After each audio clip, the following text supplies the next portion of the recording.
imagino. Gladys, como que olhando para as pessoas, né, que é quem vai compor, quem vai acabar sendo um colaborador de uma empresa e tudo mais, como incorporar atividades que permitam e não é só felicidade, né, acho que aqui a gente acaba falando também de bem-estar de uma maneira geral, né. Como Sim, incorporar isso? Como as pessoas podem fazer para ter uma vida mais feliz, para se sentirem melhor? E quais são os grandes benefícios, né, que a gente acaba tendo, a empresa acaba tendo, os impactos que se acaba gerando, tudo isso que você está falando, para as organizações, tentando tangibilizar isso daqui. E depois que você responder, eu conto a posição que o Brasil está nesse nosso ranking aí, que quem começou escutando a gente, acho que vai querer saber. perfeito. Olhando para as pessoas, ou olhando para esse recorte que você está trazendo, é importante destacar o seguinte, né? A felicidade, ela não é um momento, ela não é um. E eu costumo também usar um exemplo muito interessante, que é o seguinte: sabe aquele êxtase quando você era criança, né? Puxa, vou lá no parque, eu vou andar na maior montanha russa do mundo, aquele êxtase, aquela coisa, aquela vontade. E aí, quando passa, você foi no brinquedo, quando passa, aquilo se torna algo mais uma coisa que você fez na sua vida. Aquilo tem um impacto inicial. Então, felicidade, gente, não é um momento. Pelo contrário, ele é um estado. Então, quando o colaborador, a pessoa, né, o colaborador, seja o que for, ela está dentro desse estado de felicidade, ela começa a perceber esse estado de felicidade, existe, e essa palavra é muito importante dentro do processo de qualificação e entendimento do que é a felicidade interna bruta, que é o equilíbrio. Nem sempre a Gladys vai estar super feliz, né? Nem todo dia a gente vai acordar, uhul, super feliz, né? Eu vou trabalhar, vou pegar trânsito e tudo mais. Olha que legal, né? Que felicidade, gente. Não, pelo contrário. Às vezes a gente acorda pensativo, reflexivo, né? O seu dia vai passando e acontecem coisas que você realmente vai ser impactada por aquilo, e o seu humor vai mudando, e etc e tal.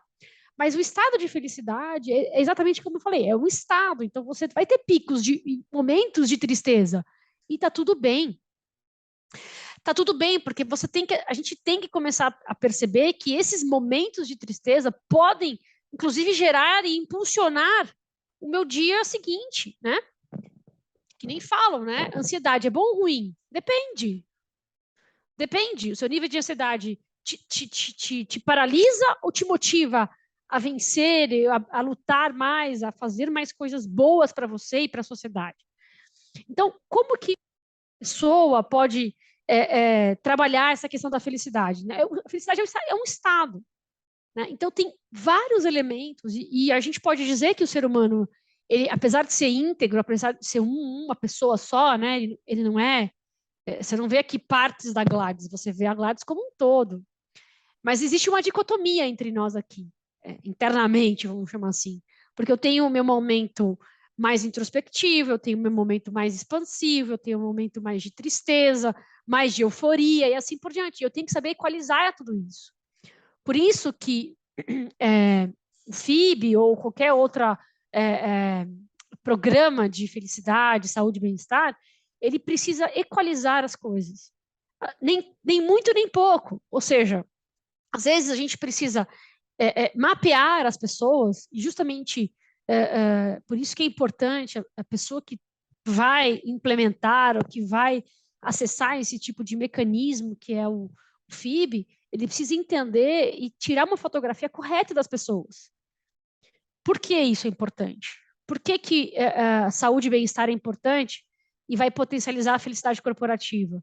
Porque se eu trabalho, por exemplo, e descubro dentro da organização, ou se as pessoas mesmas que trabalham nessa organização estão infelizes porque estão com sobrepeso, ou às vezes estão com problemas na família, problemas que, puxa, não tenho onde deixar minha filha, eu enfrento 2, 3 horas de trânsito todo dia.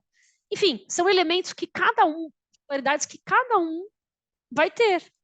E quando se mapeia isso, e mapeia isso de forma correta, e normalmente isso é feito pela parte de recursos humanos e tudo mais, área de pessoas nas organizações, o que acontece com isso? Ela recebe uma massa de dados e ela vai precisar traduzir isso de alguma forma.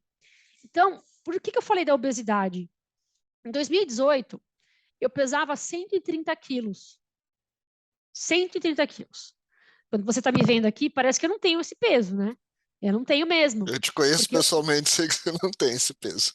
Então, por quê? Porque eu fiz uma cirurgia bariátrica em 2019. Perdi 72 quilos. E isso mudou a minha vida. Mas isso foi um programa que eu fui amadurecendo porque uma pessoa na minha família falou assim, olha, vamos trabalhar esse aspecto, porque talvez isso aqui você não esteja enxergando. Como que as organizações podem ajudar as pessoas a enxergarem coisas que muitas vezes elas também não estão enxergando? Por exemplo, essa questão da obesidade, essa questão, por exemplo, da boa alimentação, de se você fazer um exercício. Hoje existem programas de academias, por exemplo, que você pode ir em qualquer academia, a companhia vai pagar uma parte, você paga outra, e você pode usar qualquer academia daquela marca, enfim, daquela rede. Isso é incrível, porque aonde eu estiver, eu posso usar uma academia, por exemplo. E os benefícios da academia. Por que isso é importante, né? Por que eu estou dizendo isso? Porque eu passei por vários programas de nutricional dentro das organizações, inclusive numa empresa que eu estava antes de fazer a cirurgia, tinha atividades laborais muito interessantes, alongamento e tudo mais, mas nunca ninguém pegou para mim e falou assim, nossa, Gladys, você está fora do peso. Será que você não pode pensar em fazer uma dieta? Lógico que eu fazia dieta, né? Fazia um monte de dieta, mas não funcionava. Então, uma pessoa da minha família falou assim, não, vamos pensar em fazer uma cirurgia bariátrica, porque eu acho que faz sentido para você ter saúde, bem-estar e desenvolver todo esse programa, né? E aí, foi aí que eu fiz a cirurgia bariátrica. E, gente, depois disso, eu pude participar de outras atividades que eu tinha, que eu me impedia de fazer porque eu estava muito obesa, dentro da organização. Exemplo, eles criaram um programa de corrida. Eu não podia correr, porque se eu corria, eu passava mal, meu coração acelerava, eu suava, eu me sentia muito cansada, dores e tudo mais. Percebe? Então, um bom mapeamento de como que as pessoas estão hoje, e isso vale também, muito importante dizer, que as organizações precisam ter empatia, e uma empatia genuína, e não empatia de tipo, beleza, gente, programa de diversidade. Não, empatia genuína, porque são essas pessoas que são a força motriz da organização e que trazem para a organização, pelo menos deveriam, resultados. Então, se eu olho com um olhar mais empático e genuíno, de que, poxa, essas pessoas precisam realmente ser cuidadas, né, na sua totalidade, saúde, bem-estar emocional, segurança psicológica, ter espaço para falar sobre determinados assuntos. Exemplo, a própria obesidade, ou a maternidade, que muitas vezes a mulher que trabalha, que tem filhos, tem muito medo, de repente, de voltar ao trabalho, achando que vai perder o trabalho, né? Então, isso também abarca um programa de felicidade. Porque, por exemplo, uma mulher que recebe acabou de ter filho, recebe um presente da organização, que recebe, de repente, uma carta do presidente dizendo, olha, fica tranquila, porque aqui nós vamos suportar você, no sentido de suporte mesmo, de encorajar você a ser mãe, a ser executiva, a ser empresária, que seja. Percebe? Então...